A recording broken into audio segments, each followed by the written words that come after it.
નમસ્કાર દર્શક મિત્રો, આપ નિહાળી રહ્યા છો નવસારીથી પ્રસિદ્ધ થતી ન્યૂઝ ચેનલ N7 સમાચારોમાં હું તસ્લીમ શેખ આપનું હાર્દિક સ્વાગત કરું છું। સમાચારોની શરૂઆત કરતા પહેલા એક નજર આજના મુખ્ય સમાચારો પર। નવસારીમાંથી ઝડપાયેલું bogus call centre, bogus IP address દ્વારા ખેલાતો હતો છેતરપિંડીનો ખેલ।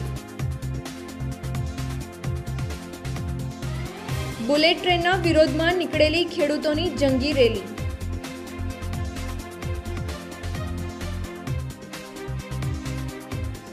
मुख्यमंत्री गृह योजनाना 224 मकानों थयेलुं लोकार्पण, परिवारों में छवायेली आनंदनी लागणी।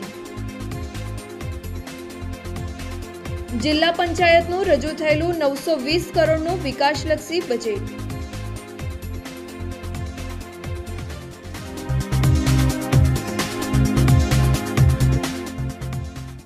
नवसारीना सेंट्रल मॉल में धमधमतुं गैरकायदेसर कॉल सेंटर LCBनी टीमे झड़पी पाड्युं हतुं।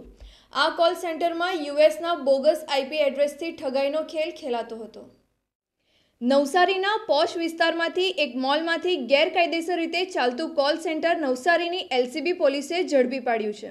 विद्याकुंज स्कूलनी सामे आवेल सेंट्रल मॉलना त्रीजा माळे आवेली प्रोटेक इन्फोटेक प्राइवेट लिमिटेड नामनी ऑफिस में गैरकायदेसर कॉल सेंटर धमधमतुं होवानी बातमी पोलीसने मळी हती।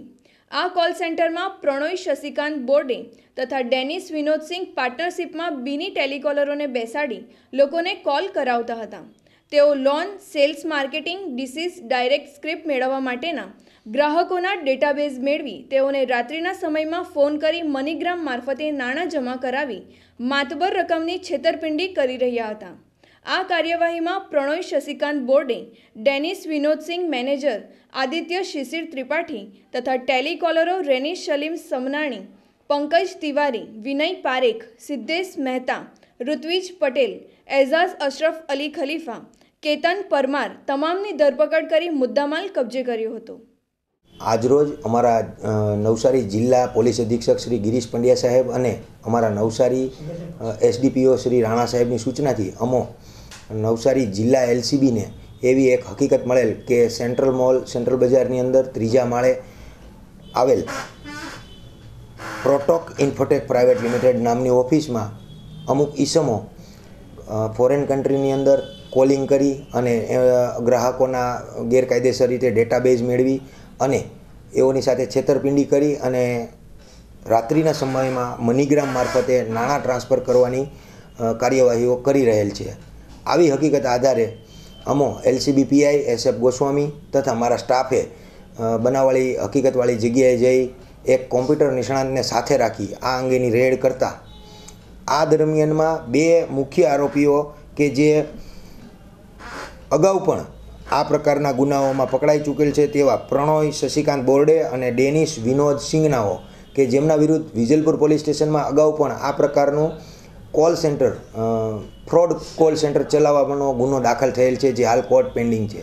આ બંને આરોપીઓએ આ વખતે જગ્યા બદલી અને આ પ્રોટોક ઇન્ફોટેક પ્રાઇવેટ લિમિટેડ નામની ઓફિસમાં સેન્ટ્રલ બજારની અંદર ઉપર ત્રીજા માળે એવી જગ્યાએ કે જ્યાં પબ્લિકની અવર જવર ન થતી હોય કે ત્યાં શું એક્ટિવિટી થઈ રહી છે એ પબ્લિકને જાણ ન થાય એવા કોર્નર પર આ ઓફિસો ભાડે રાખી અને એકદમ હાઈલી સોસાયટીમાં આવા કૃત્યો કરતા મળી આવેલ હોય તો તેઓની સાથે અમોએ 10 ટેલિકોલરોને પકડેલ છે જે ઘટના સ્થળ ઉપરથી એકદમ રંગે હાથ અમે પકડી પાડેલ છે અને અમારી સાથેના જે ટેકનિકલ નિષ્ણાંત હતા એ ટેકનિકલ નિષ્ણાંતની મદદથી અમોએ આ ઓપરેશન પાર પાડેલ છે।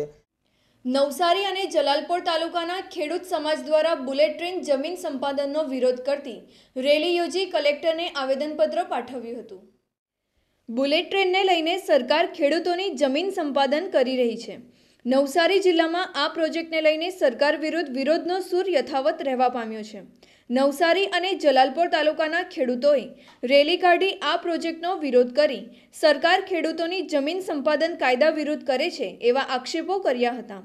સંપાદન હેઠળ આવતી જમીનોમાં ફળાઉ વૃક્ષો દૂર કરવામાં આવનાર છે, જેને લઈને પર્યાવરણને ખોટું નુકસાન થવાની ભીતિ ખેડૂતો દ્વારા વ્યક્ત કરવામાં આવી હતી. ખેડૂતોએ જણાવ્યું હતું કે સરકારે જે જમીનના ભાવો નક્કી કર્યા છે તે ખૂબ જ ઓછા છે.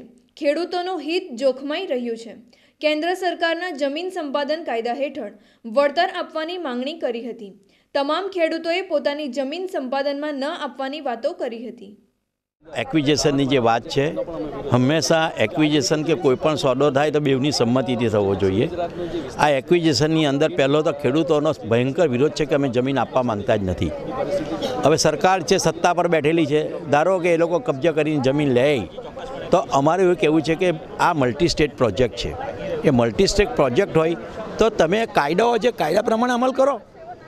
2013નો જે સેન્ટ્રલ ગવર્મેન્ટે લેન્ડ એક્વિઝિશન એક્ટ બનાવેલો તે પ્રમાણે લો. ગુજરાત, મહારાષ્ટ્ર, સેલવાસ બધે દ્વારા જ હોય છે. બીજી વાત એ કોઈ પણ પ્રજાની જે માંગણી છે તે સંતોષવાની, આ જે નથી માંગણી તે સંતોષવાની કહ્યા. તમારે હું મોદીને પૂછવા માગું છું કે કયા માણસે તમને કહ્યું કે બુલેટ ટ્રેન બનાવો? આ તો ભાઈ એને સપના આવ્યું એટલે બુલેટ ટ્રેન બનાવવાનો. કાલે ઉઠીને બાય રોડ તો પ્લેન બી લઈ જાય, એને તો સપનું છે. પણ આમાં ખેડૂતોની જે જમીનો છે એ કિંમતી જમીનો છે, અમારા 3 પાક આપનારી જમીનો છે. અને આમાં જે અમારા ચીકુના ઝાડો છે, આંબાના ઝાડો છે, એની જે તમે ભાવ મૂકો છો, ચીકુનું ઝાડનું આયુષ્ય 200 વર્ષનું છે, તે પ્રમાણે એની આવક પ્રમાણે મૂકો. ત્યાંથી ચાલે તમને કેમ નારિયેળી તો તે બી 100 વર્ષનું આયુષ્ય છે, આંબા છે તે બી 50-60 વર્ષનું આયુષ્ય નથી. એ પ્રમાણે અમને કમ્પન્સેશન મળતું જ નથી ને આ રીતે તમે લઈ લો. સરકારે પોતાની નીતિ જાહેર કરી, કિંમત કેટલી આપવાના છે. 2013નો જે કાયદો છે એમાં જરાક પણ ફેરફાર કર્યા સિવાય, અને એ 2013નો જે કાયદો છે તેનો 70 વર્ષ થઈ ગયા, તો તે જ પ્રમાણે જે કાંઈક બીજું વાપતા થયું હોય તે પ્રમાણે તેને મર્યાદામાં રહીને અમને ચૂકવણી થવી જોઈએ ખેડૂતોને. અને એની સાથે સાથે જે લોકો આમાં જેને અસર થવાની છે, દાખલા તરીકે અમારા ખેત મજૂરો કે બીજા મજૂરો જેની પાસે ખાલી રહેવાના ઘર છે એ પણ જવાના છે, એ બધાનો પણ કુલ્લે સરવાળો કરીને અમને સાથે બેસાડીને અમારી સાથે એના કરાર કરીને પછી જે કરવું હોય તે કરવા. તે સિવાય અમે પહેવા દેવાના નથી, માપણી કરવા દેવાના નથી, જમીન આપવાના નથી. મારે તો આ બુલેટ ટ્રેન પ્રોજેક્ટ જ નથી જોઈતો. અમારી બાપ દાદાની વર્ષોની જમીન અમારે વેચવી જ નથી. વેચવી હોતે તો અમે વેચીને ક્યાંના કરોડો રૂપિયા બેસીને ખાતે, પણ અમારે વેચવી જ નથી. ને સરકાર આ પાણીના ભાવે જે અમારી જમીન લેવા માગે એ અમે કોઈ દિવસ આપીએ નહીં. જીવ આપી દઈશું પણ જમીન નહીં આપીએ. અમારે બુલેટ ટ્રેનનો સખત વિરોધ છે. અમારે ટ્રેન જ નથી જોઈતી. અમારી ખેડૂતોની જમીન બચાવવા માટે સરકારને આવેદનપત્ર આપવામાં આવ્યા છે, અને આ સરકાર કમ્પ્લીટલી ખેડૂત વિરોધી સરકાર છે. લોકોની ખેડૂતોની જમીન હડપ કરી અને ઉદ્યોગપતિઓને આપવાનો આ કારસો છે. બુલેટ ટ્રેન નામનો પ્રોજેક્ટ એ લાવીને ખેડૂતોની જમીન લઈ લેવા માંગે છે, પણ અમે ખેડૂતો અમારી જમીન અમારે જાન આપવી પડે તો પણ આપશું નહીં. આજરોજ ખેડૂતો દ્વારા જે બુલેટ ટ્રેન બાબતે ખેડૂત સમાજ દ્વારા તથા કેસરી ગામના લોકો દ્વારા જે આવેદનપત્ર આપવામાં આવ્યું છે એનો અમે સ્વીકાર કર્યો છે, અને લોકોની જે લાગણી છે એને અમે આગળ સરકાર સુધી પહોંચાડીશું. ગુજરાત હાઉસિંગ બોર્ડ દ્વારા નવનિર્મિત 224 આવાસ યોજનાનું લોકાર્પણ કરવામાં આવ્યું હતું. શાસ્ત્રોક્ત વિધિ પ્રમાણે પરિવારોના આનંદની પળોમાં ગૃહ પ્રવેશ થયો હતો. સરકારની મુખ્યમંત્રી ગૃહ યોજના અંતર્ગત ગુજરાત હાઉસિંગ બોર્ડ નિર્મિત 224 આવાસોનું લોકાર્પણ કરવામાં આવ્યું હતું. ગુજરાત હાઉસિંગ બોર્ડના અધ્યક્ષ મહેન્દ્રસિંહ સરવૈયા અને નવસારીના ધારાસભ્ય પિયુષભાઈ દેસાઈના હસ્તે ગૃહ યોજનાનું લોકાર્પણ થયું હતું. 224 જેટલા પરિવારોએ શાસ્ત્રોક્ત વિધિ વિધાન અને યજ્ઞ પૂજન કરી આનંદ અને હર્ષ સાથે ગૃહ પ્રવેશ કર્યો હતો. ઝડપથી વધતા શહેરીકરણને લઈને મકાનોની કિંમત વધતી જાય છે, ત્યારે સરકારની મુખ્યમંત્રી ગૃહ યોજના અંતર્ગત મધ્યમ વર્ગીય પરિવારોને બજાર ભાવ કરતાં ખૂબ જ ઓછી કિંમતે મકાનો અર્પણ થયા છે. ગુજરાત હાઉસિંગ બોર્ડ દ્વારા 224 મકાનો અદ્યતન સુવિધાઓથી સજ્જ કર્યા છે. 224 પરિવારો આ યોજનાનો લાભ લઈ ગૃહ પ્રવેશ કર્યો હતો. આ પ્રસંગે ગુજરાત હાઉસિંગ બોર્ડના અધ્યક્ષ મહેન્દ્રસિંહ સરવૈયા, ધારાસભ્ય પિયુષભાઈ દેસાઈ, માજી ધારાસભ્ય મંગુભાઈ પટેલ, જિલ્લા પંચાયતના પ્રમુખ અમિતા પટેલ, પાલિકાના પ્રમુખ કાંતિલાલ પટેલ, ભૂરાલાલ શાહ તેમજ અધિકારીઓ અને પદાધિકારીઓ ઉપસ્થિત રહ્યા હતા. ગૃહ પ્રવેશ કરનારા લાભાર્થીઓને ઉપસ્થિત મહેમાનોના હસ્તે મકાનની ચાવી અર્પણ થઈ હતી. સપનાના ઘરમાં મંગળ પ્રવેશ કરનારા પરિવારોમાં અનેરો આનંદ જોવા મળ્યો હતો અને તેમની ખુશી વ્યક્ત કરી હતી. ગુજરાત હાઉસિંગ બોર્ડ દ્વારા નવસારી ખાતે 224 મકાનો મુખ્યમંત્રી આવાસ યોજનાના બન્યા હતા, તેનું આજે અમે લોકાર્પણ કર્યું છે.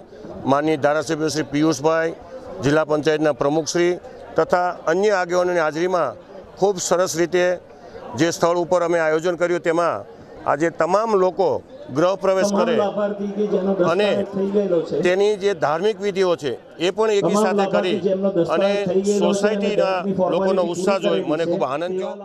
આજે જ્યારે લોકાર્પણ કરવામાં આવ્યું છે 224 મકાનોનું, ત્યારે એક લોકપ્રતિનિધિ તરીકે આ વિસ્તારના કાર્યકર તરીકે હું ખૂબ આનંદ અને ગર્વની લાગણી અનુભવું છું. વર્ષોની માગણી હતી અને ખાસ કરીને જે મકાનો જે બનાવ્યા છે એ 11 લાખના અને 18 લાખના મકાનો, એ એવા મકાનો છે ને જે લોકાલિટી છે એમાં એ મકાનો જો આજે લેવા જઈએ તો લગભગ 25 લાખ અને 42 લાખની વચ્ચેના એ મકાનો મળે છે. મારે હાઉસિંગ બોર્ડને પણ અભિનંદન આપવા છે અને ખાસ કરીને તત્કાલીન મુખ્યમંત્રી અને હાલના વડાપ્રધાન નરેન્દ્રભાઈએ જે વાત કરેલી કે 2022 સુધીમાં તમામ લોકોને સમગ્ર દેશની અંદર એ ઘર વિહોણા નહીં રહે અને તમામને ઘરો મળે, એ પથ પર જ્યારે ગુજરાત સરકાર પણ ચાલી રહી છે.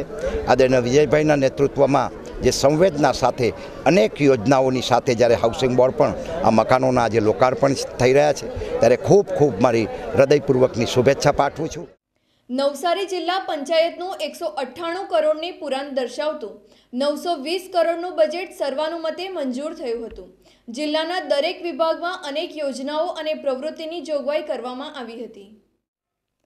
નવસારી જિલ્લા પંચાયતની સામાન્ય સભામાં વર્ષ 2019-20નું 198 કરોડની પુરાંતવાળું બજેટ સર્વાનુમતે પસાર થયું હતું. જિલ્લા પંચાયતનું કુલ 920 કરોડનું વાર્ષિક બજેટ પ્રમુખ અમિતાબેન પટેલે રજૂ કર્યું હતું. આ વર્ષના બજેટમાં સ્વભંડોળમાં 24 કરોડ 17 લાખ દર્શાવાયા છે. બજેટમાં શિક્ષણ, ખેતીવાડી, આરોગ્ય, સમાજ કલ્યાણ, પશુપાલન, સિંચાઈ, બાંધકામ, કુટુંબ કલ્યાણ ક્ષેત્રે અનેક વિવિધ યોજનાઓ તથા પ્રવૃત્તિઓનો સમાવેશ કરાયો હતો. સ્થાનિક વિકાસના કામોમાં 300 લાખની જોગવાઈ કરવામાં આવી હતી. વિવિધ આરોગ્ય યોજનાઓ લેપ્ટોસ્પાયરોસિસ, ટીબી, સર્પદંશની રસીઓ ઉપલબ્ધ કરાવી છે. જિલ્લા પંચાયતના વિપક્ષના સભ્ય ભારતીબેન પટેલે આ બજેટને વિકાસલક્ષી બજેટ ગણાવ્યું ન હતું અને શિક્ષણ માટે વધુ નાણાંની ફાળવણી થવી જોઈએ એમ જણાવ્યું હતું. સભામાં વિપક્ષના સભ્યોએ પોતાના ગામોમાં કામો ન થતા હોવાનો બુમરાણ ઉઠાવી હતી. બજેટની ચર્ચામાં આમંત્રિત સભ્ય તરીકે ગણદેવીના ધારાસભ્ય નરેશભાઈ પટેલ અને જિલ્લા પંચાયતના માજી પ્રમુખ દિનેશ પટેલ ઉપસ્થિત રહ્યા હતા અને સભ્યોને જરૂરી માર્ગદર્શન આપ્યું હતું.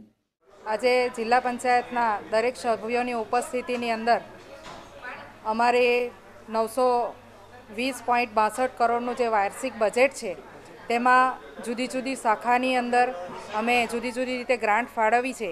તેની અંદર શિક્ષણ, આરોગ્ય, પોષણ, ખેતીવાડી, પશુપાલન, સમાજ કલ્યાણ, આરોગ્ય હોય, બાંધકામ વિભાગ હોય, દરેક વિભાગમાં અમે ગ્રાન્ટ ફાળવી છે અને 300 લાખ જેટલી રકમ અમે વિકાસના કામો માટે રવા દીધી છે. અને ખાસ કરીને અમારા જિલ્લા પંચાયતની અંદર અમે આરોગ્યને ખાસ પ્રાધાન્ય આપ્યું છે અને તેની અંદર પણ અમે જે ટીબીના દર્દીઓ છે, દર્દીઓને દવા માટે જે તકલીફ પડે છે એના માટે યોગ્ય સારવાર પૂરી રીતે લઈ શકે એ માટે એને સહાય બનવા માટેની રકમની પણ અમે જોગવાઈ કરવામાં આવી છે. આ સાથે લેપ્ટોસ્પાયરોસિસના જે દર્દીઓ છે અવસાન પામે છે એના કુટુંબને પણ મદદરૂપ બનવા માટેના અમારા પ્રયત્નો રહ્યા છે. એ સિવાય વિદ્યાર્થીઓ માટે પણ જે પરીક્ષાઓ આપે છે એના માટે તાલીમથી લઈને જે બીજી બધી સહાય વિદ્યાર્થીઓને કરવામાં આવે છે એના માટે પણ એક અલગ જોગવાઈ અમે કરી છે. નવસારીના રમત પ્રેમીઓ દ્વારા લુન્સીકુઈ મેદાનમાં વોકવે ન બનાવવા ધારાસભ્યને રજૂઆત કરી હતી. નવસારીમાં એક જ મેદાન હોય, વોકવેથી મેદાનનું કદ ઘટી જવાની સંભાવના વ્યક્ત કરવામાં આવી હતી. નવસારી ડિસ્ટ્રિક્ટ સ્પોર્ટ્સ એસોસિએશનના પ્રમુખ બોમી જાગીરદાર, મંત્રી ડૉક્ટર મયુર પટેલ તેમજ અન્ય રમત પ્રેમીઓએ નવસારી નગરપાલિકાના પ્રમુખ તથા ચીફ ઓફિસરને ઉદ્દેશીને લુન્સીકુઈ મેદાનની અંદર વોકવે ન બનાવવા આવેદનપત્ર આપી પાલિકા પ્રમુખ કાંતિલાલ પટેલ અને ધારાસભ્ય પિયુષભાઈ દેસાઈને રજૂઆત કરી હતી. નવસારી શહેરમાં રમત પ્રેમીઓ માટે એકમાત્ર મેદાન લુન્સીકુઈ છે. આ મેદાનમાં જુદી જુદી રમતોનું આયોજન થાય છે. ત્યારે મેદાનમાં દિવાલની અંદર વોકવે બનાવવાનું જાણ થતાં રમત પ્રેમીઓએ તેનો વિરોધ કર્યો છે. મેદાનની અંદર વોકવે બનતા લુન્સીકુઈ મેદાનનું કદ ઘટી જશે, જેને લઈને રમત પ્રેમીઓને અગવડ પડે એમ છે. અને આ મેદાન શહેરના લોકો રમતગમતની પ્રવૃત્તિ કરી શકે તે હેતુથી જ છે. નવસારી નગરપાલિકા દ્વારા ડેવલપમેન્ટ મેદાનોનું એવું થઈ રહ્યું છે.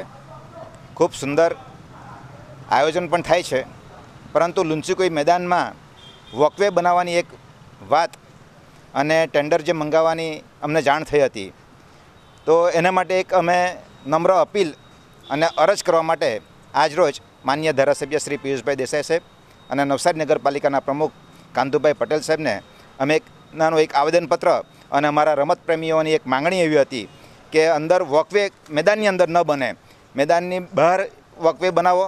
અને એક વોકવે તો અત્યારે તમે આપણે સરબજા તળાવની બહાર બન્યું જ છે, તો બીજા અંદર વોકવે બનાવવાની જરૂર નથી. કારણ કે મેદાન લુંચીકુઈનું મેદાન રમત પ્રેમીઓ માટે ફક્ત એક જ છે નવસારી શહેરમાં. આખા જિલ્લામાં એક 400 મીટરનો ટ્રેક બને એવું મેદાન નથી. અને આ મેદાનની અંદર જો વોકવે બને તો ખેલાડીઓને કે ક્રિકેટ રમતા કોઈ પણ રમત પ્રેમીઓને આ ઈજા થઈ શકે એવી ઘટના બની શકે. એના માટે અમે એક રજૂઆત કરવા માટે માનનીય ધારાસભ્ય શ્રી પિયુષભાઈ દેસાઈ અને કાંતુભાઈ પટેલ સાહેબને વિનંતી કરી છે. નવસારી જિલ્લા પંચાયત અને નગર પ્રાથમિક શિક્ષણ સમિતિના સંયુક્ત ઉપક્રમે પ્રાથમિક શિક્ષકો માટે ગુરુક્રાંતિ વ્યાખ્યાન માળાના ચોથા મણકાની ચિંતન શિબિરનો પ્રારંભ થયો હતો. નવસારીના JN ટાટા હોલમાં જિલ્લાના પ્રાથમિક શિક્ષકો માટે ગુરુક્રાંતિના ચોથા મણકાની વ્યાખ્યાન માળાની ત્રિદિવસીય ચિંતન શિબિરનો પ્રારંભ થયો હતો. ચિંતન શિબિરના ઉદ્ઘાટન પ્રસંગે હરિકૃષ્ણ એક્સપોર્ટના સૌજીભાઈ દોડકિયા, ધારાસભ્ય પિયુષભાઈ દેસાઈ, પાલિકાના પ્રમુખ કાંતિલાલ પટેલ, નિરંજનાબેન કલારથી, જાણીતા વક્તા અને લેખક જય વસાવડા, શિક્ષણ સમિતિના માધુભાઈ કથિરિયા ઉપસ્થિત રહ્યા હતા. દરેક વિષયની સ્પર્ધા થતી હોય છે, પરંતુ તાલીમની કોઈ સ્પર્ધા થતી નથી. ગુરુક્રાંતિએ શિક્ષકોને તાલીમ આપતો વાર્ષિક મેળાવડો છે.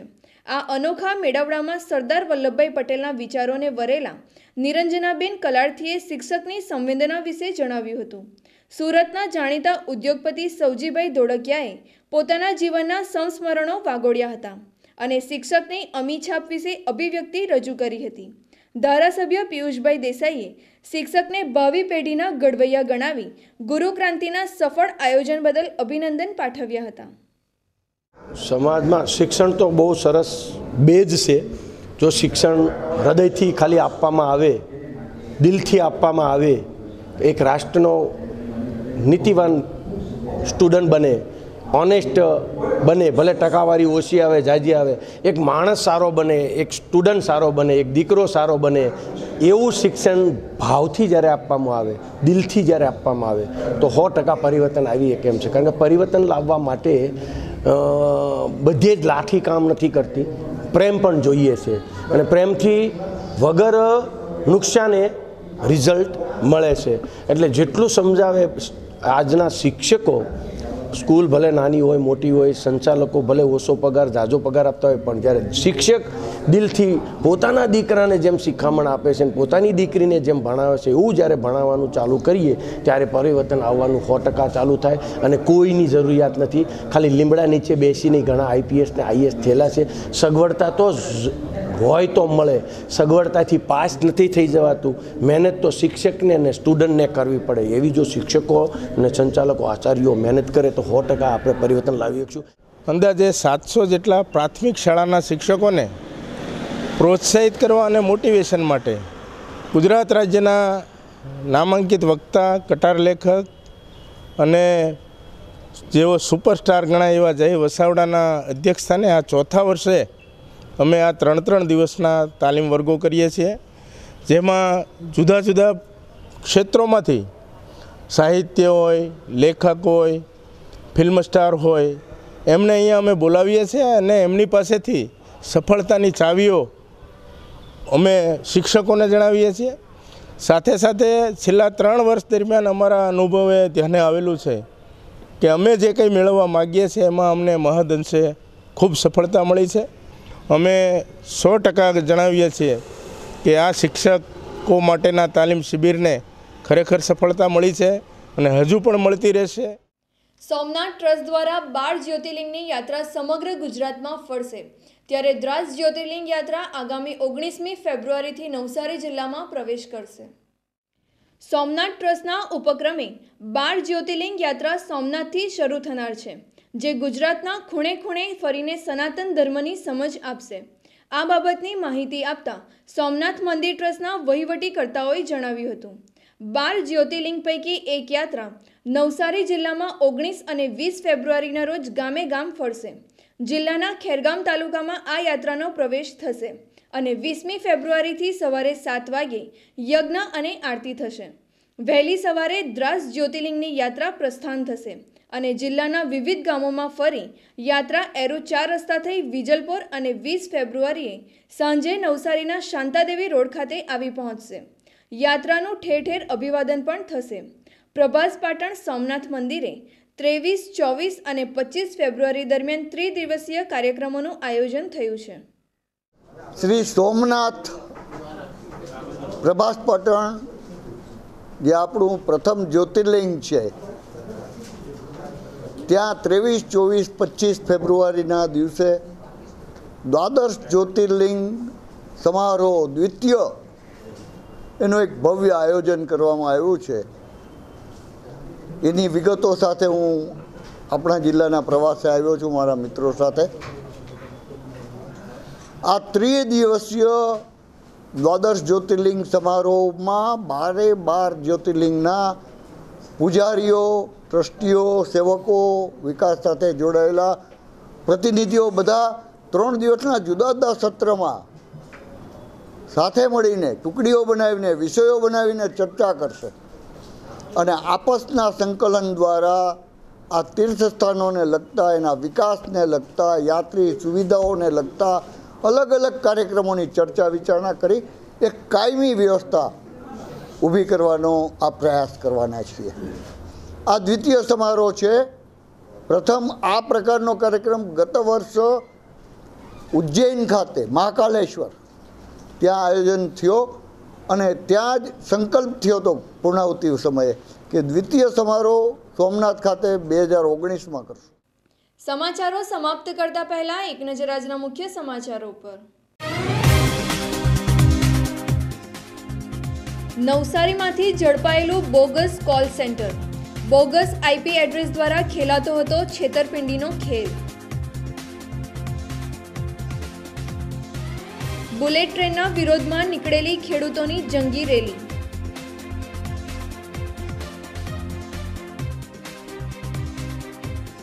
મુખ્યમંત્રી ગૃહ યોજનાના 224 મકાનોનું થયેલું લોકાર્પણ, પરિવારોમાં છવાયેલી આનંદની લાગણી। જિલ્લા પંચાયતનું રજૂ થયેલું 920 કરોડનું વિકાસલક્ષી બજેટ।